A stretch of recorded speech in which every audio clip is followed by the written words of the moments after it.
सीटों के बंटवारे को लेकर, सीट शेयरिंग को लेकर अब कहीं ना कहीं आपसी मतभेद देखने को मिल रहे हैं, क्योंकि आज अखिलेश यादव ने जो बयान दिया है उसके बाद से सियासी सरगर्मियां काफी तेज हो चुकी हैं। क्योंकि मध्य प्रदेश में उन्होंने सीटों की मांग की, लेकिन कांग्रेस यहां पर वो सीटें देने को बिल्कुल भी तैयार नहीं थी। 24 के चुनाव में मोदी ने अपनी कमर कस ली और खास तौर पर केंद्र सरकार जो है दावा ठोक चुकी है कि वो जरूर जीतेगी। आप देखिए कि राजस्थान के चुनाव में भी लगातार वो ऐसे कैंडिडेट्स उतार रही है जो इंडिया गठबंधन के परखच्चे उड़ा सकते हैं। आप देखिए दिया कुमारी को उतार दिया और कहा यही जा रहा है कि दिया कुमारी जो है वहाँ का अच्छा चेहरा और नया कैंडिडेट्स के रूप में बीजेपी दोहराना नहीं चाहती। लेकिन सवाल यहाँ पर सिंधिया को लेकर किया जाए तो सिंधिया को लेकर बार बार यही बातें सामने आ रही कि सिंधिया को उज्जैन की नॉर्थ सीट से आगे किया जाएगा या फिर यूं कहा जाए कि शिवपुरी से। और ऐसे में देखा जाए शिवपुरी पर पूरा फोकस अब यहाँ पर कांग्रेस बनाती हुई नजर आ रही है। पहले केपी सिंह यादव को यहाँ पर आगे करने की बात आई, लेकिन अब कहा जा रहा है कि वहां से किसी अन्य नेता को उतारा जाएगा।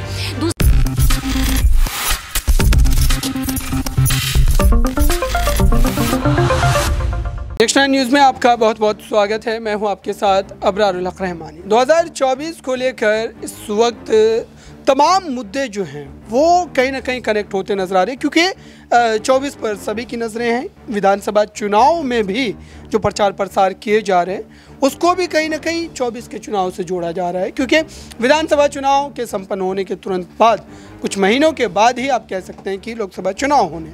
और दरअसल इस पूरे मामले पर चर्चा भी ज़रूरी हो जाती है, क्योंकि जिस ढंग से पार्टियों को अपने साथ मिलाकर दोनों ही गुट जो है इंडिया और एनडीए गठबंधन जो है वो कहीं ना कहीं अपनी ताकत को दर्शाने का काम कर रहा है। लेकिन क्या ऐसे मुद्दे हो सकते हैं जो यहाँ पर हावी होते नजर आएंगे? मेरे साथ दो सहयोगी हैं, प्रांशिया और आकाश। इनसे समझते हैं कि दरअसल ये किस ढंग से देख रहे हैं इस पूरे मामले को, इनकी इस पूरे मुद्दे पर राय क्या है, भाजपा के लिए क्या बड़े जो है मुद्दे हो सकते हैं, क्योंकि महंगाई, बेरोजगारी और कई जो है स्वास्थ्य व्यवस्था को लेकर के लगातार सवाल खड़े किए जाते रहे। लेकिन अभी क्या विपक्ष जो है के भीतर वो एकजुटता नजर आ रही है? क्योंकि भाजपा लगातार आरोप लगा रही है कि आप तो विधानसभा चुनाव में एक दूसरे के खिलाफ चुनाव लड़ रहे हैं, तो फिर लोकसभा चुनाव में आप एक मंच पर एक मुद्दे पर कैसे सहमत हो?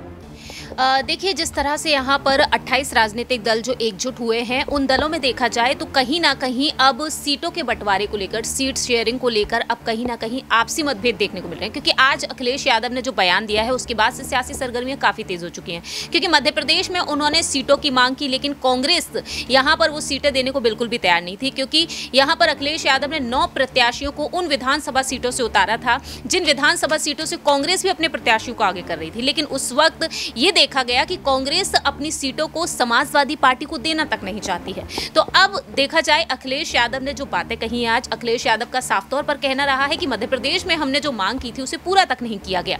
अब यहाँ पर देखा जाए अगर यहाँ पर ये फैसले नहीं माने जाते हैं, ये यहाँ पर शर्तें लागू नहीं की जाती हैं, तो कहीं ना कहीं अब यूपी में भी कांग्रेस के साथ गठबंधन पॉसिबल नहीं होगा। और ये एक सवाल ये रहेगा कि जिस ढंग से हम देख रहे हैं, आपका जो एक तरीके से पक्ष है कि यूपी में या फिर मध्य प्रदेश में, तो जाहिर सी बात है कि अभी तक तो आधिकारिक रूप से जो कोऑर्डिनेशन कमेटी बनाई गई थी तो उन तमाम लोगों की सहमति तो नज़र आ रही है। तो मान लीजिए कि इस तरीके के अगर बयान आते हैं, अगर 26 से 28 दल उस गठबंधन का हिस्सा है तो थोड़ा बहुत बयानबाजी तो होता है, लेकिन इसको इस तरीके से क्या मुद्दा बनाया जाना भाजपा की मजबूरी है? क्योंकि अब देखिए कि भाजपा के साथ भी कई ऐसे दल हैं जिनके साथ अभी तक वो कहा जा रहा है कि पैचअप नहीं हुआ है। नॉर्थ ईस्ट के कई ऐसे दल हैं जिनको आप नाम से भी नहीं जानते। देखिए, भाजपा की तो यहाँ पर एक ही बड़ी मजबूरी यही दिखाई दे रही है कि आज के समय में जो 28 राजनीतिक दल एकजुट हुए हैं, वो 28 राजनीतिक दल हर एक वोट बैंक को साधना चाहते हैं, चाहे कोई भी वोट बैंक हो। और उन्हीं वोट बैंक में देखा जाए तो एक दलित वोट बैंक भी है, और उस वोट बैंक को साधने के लिए अब मायावती को इस गठबंधन में लाए जाने की कोशिश की जा रही है। तो जाहिर है कि भाजपा की मजबूरी तो यहाँ पर एक ये बन चुकी है कि कैसे उन सभी वोट बैंक को अपनी तरफ एक बार फिर से लाया जाए। और दूसरी ही तरफ जो राजनीतिक दल एकजुट हुए हैं, उनका यहाँ पर साफ तौर पर यही टारगेट है कि हमें केंद्र से मोदी सरकार को हटाना है। अब तो ऐसे में देखा जाए यहाँ पर जो बाकी की तमाम सीटों के बारे में आप बात कर रहे हैं, उन पर अगर रुक किया जाए तो हर एक राज्य में, हर एक क्षेत्र में अपनी पकड़ को मजबूत बनाने में अब 28 राजनीतिक दल जुट चुके हैं। एक सवाल ये है कि जिस ढंग से हम देख रहे हैं कि इंडिया गठबंधन के कई मुद्दों को लेकर के भाजपा या इंडिया के जो तमाम साथी दल है वो अपने अपने बयान जारी कर रहे हैं, लेकिन इस समय अगर देखा जाए राजनीतिक परिस्थिति जिस ढंग से हम देख रहे हैं लगातार, तो क्या इंडिया के सामने माने एनडीए की जो स्थिति है वो कितनी मजबूत आपके? जी वाकई इसमें कोई शक नहीं कि एनडीए मजबूत पार्टी है। और आप देखिए लगातार 9 सालों से बीजेपी पार्टी केंद्र पर है और तमाम ऐसे राज्य हैं जहां पर उम्मीद नहीं थी, फिर भी केंद्र ने वहां पर अपनी छाप छोड़ी। तो लगातार इंडिया गठबंधन कितना भी मिलकर काम कर ले, लगातार 28 पार्टियां जुड़ गई, लेकिन अभी भी बीजेपी का टक्कर लेना उसकी मुश्किल की है। और कहीं ना सवाल ये है ना कि अगर भारतीय जनता पार्टी के प्रवक्ता ये दावा कर रहे थे, नेता दावा कर रहे थे कि ये एक तरीके से बयानबाजी जो है चल रही है, लेकिन ये कभी भी एक मंच पर नहीं आ पाएंगे। लेकिन अब तक तो 3 बार मंच साझा कर चुके हैं, कोऑर्डिनेशन कमेटी तक बन चुकी है, तो ये बात माननी पड़ेगी कि अगर आप इस तरीके से नाकारते रहे और वो एक के बाद एक जो है वो तमाम मामले हल करते चले गए, तो ये तो 24 में कहीं ना कहीं हानि पहुंचाएगा। देखिए, आप जो बात कर रहे हैं हानि पहुंचाएगा ऐसा कुछ नहीं है। विधानसभा चुनाव में भले ही ये पार्टियां एक दूसरे के विरोध में कर रही हैं, और जैसा कि आप कह रहे हैं कि एक दूसरे की गठबंधन के साथ हैं, ये सब दिखावटी चीज़ है और लगातार ये देखा जा रहा है। जब भी आप देखिए कि जब मीटिंग हुई थी तो ममता बनर्जी भी नाराज़ हो गई थी मीटिंग को लेकर, लालू यादव, तमाम ऐसे बयान सामने आए थे। तो ये जो दिखावा कर रही है इंडिया गठबंधन, वो दिखाना शायद बंद कर दे, क्योंकि 24 के चुनाव में मोदी ने अपनी कमर कस ली है और खासतौर पर केंद्र सरकार जो है दावा ठोक चुकी है कि वो जरूर जीतेगी। आप देखिए कि राजस्थान के चुनाव में भी लगातार वो ऐसे कैंडिडेट्स उतार रही है जो इंडिया गठबंधन के परखच्चे उड़ा सकते हो। आप देखिए दिया कुमारी को उन्होंने उतार दिया और कहा यही जा रहा है कि दिया कुमारी जो है वहां का अच्छा चेहरा और नया कैंडिडेट्स के रूप में बीजेपी दोहराना नहीं चाहती। बीते जो विधानसभा चुनाव हुए हैं कुछ महीने पहले, हिमाचल प्रदेश, कर्नाटक, इन चुनाव के नतीजे तो अलग आए, क्योंकि इसमें पूरी तरीके से भाजपा ने ताकत झोंकी थी। वहां पर भी केंद्र के मंत्री पहुंचे थे, तो उसके बावजूद भी अगर नतीजे आपके पक्ष में नहीं आ रहे तो कहीं ना कहीं कमी रह रही। भले ही आप बयानों में इस तरीके से कहें इंडिया गठबंधन मजबूत नहीं, लेकिन कमी है और इस पर आपको काम करने की ज़रूरत है। इसको कैसे दें? तो लगातार हम देख रहे हैं कि हिमाचल प्रदेश के चुनाव हो, कर्नाटक के चुनाव हो, इन तमाम जो चुनावों को अगर देखें तो कांग्रेस ने जीत हासिल की है, इसको स्वीकारना पड़ेगा। और अभी भी अगर देखा जाए तो जिस ढंग से बिहार में जातीय जनगणना कराने के बाद लालू प्रसाद यादव और नीतीश कुमार ने जो एक बड़ा खेल किया, हालांकि इसको लेकर के अब अलग अलग राज्यों में जो कांग्रेस शासित राज्य है वहाँ पर ये कहा जा रहा है कि इसको भी कराया जाएगा चुनाव के बाद। खुद जो है छत्तीसगढ़ में ऐलान किया गया, फिर उसके बाद राजस्थान में इस तरीके के बयान जो है सुनने को मिले।